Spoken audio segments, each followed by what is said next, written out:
shoutout sa inyong lahat mga kapatid. Welcome back to my YouTube channel. So, for today na naman po, nandito naman po sa maliit na kusina. Magluluto po ako ng pitsay. Ginisang pitsay with sardines. Yan, tingnan nyo ang aking lulutuin. So, ayan, simpleng ulam lang po ang aking lulutuin ngayon. Yan po ang ating kamatis at yung sardinas, sibuyas, bawang, ayan, at saka ito po yung pitsay. So ayan, piprepare ko muna yan. So ayan po, na-prepare ko na ang aking lulutuin na gulay. Ayan, na-prepare na po. Umpisahin ko na po magluto. Po, nagpainit na po ako ng kaldero at nag-umpisa na ako magluto mga kapatid. Yan, medyo ano na, lagyan natin ng olive oil po itong gamit ko. Yan. Yan. Igisa muna po natin itong bawang. Madali lang po lutuin ito dahil pitsay lang. Yan. Yan, medyo golden brown na po ang ating bawang. Susunod ko na itong kamatis. Sibuyas pala.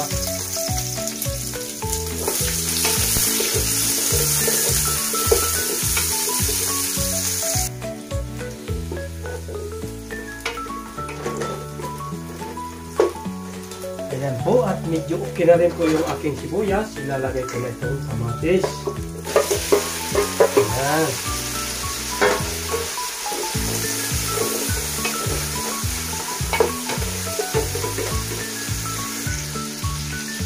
Ayan, at maglalagay na po ako ng pamintang durog.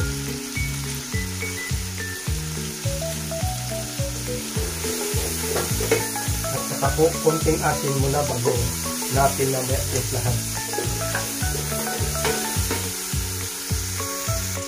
At saka po itong soy sauce, maglalagay na rin po.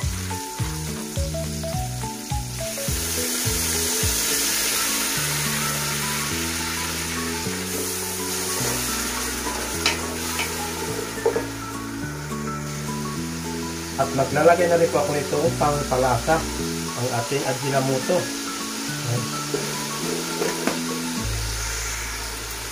Ayan, at saka ko po ilalagay itong sabaw ng sardinas. Mamaya na po yung laman kasi baka madulog. Para mag-isa na rin po itong sabaw ng sardinas. Mamaya na po ang laman.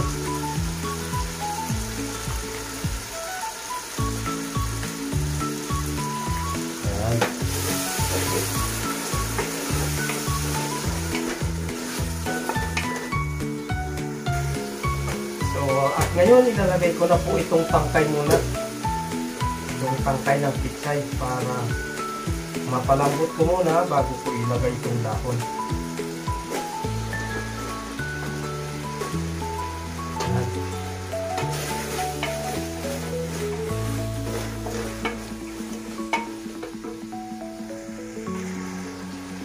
Yan, maglalagay po ako ng isang tasang tubig para makuluan itong tangkay ng pitsay.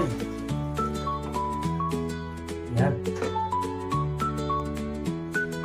Yan. Takpan ko muna po. Pakuluin ko mga 8 minutes po para maluto siya. So, ayan. Okay na po itong aking tangkay. Lalagay ko na po itong dahon.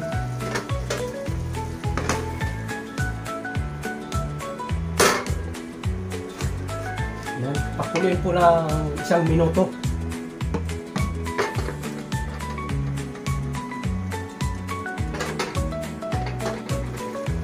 So, ayan. Kumulo na po at atin ang hahaluin. Ayan. At saka ko lang ilalagay itong laman ng sardinas. Ayan.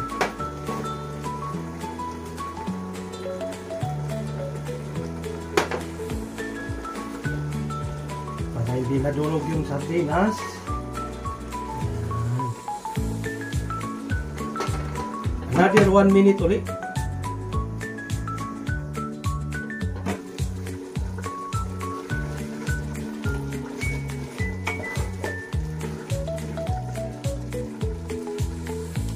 So, ayan. Luto na po ang aking gulay. Ayan.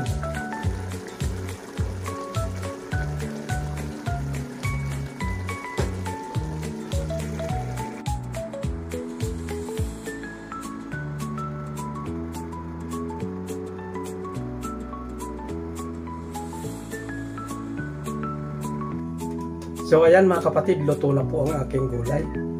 Ready to eat na po. Ayan, maraming salamat sa inyong panunod. Bye-bye. God bless everyone. I love you all.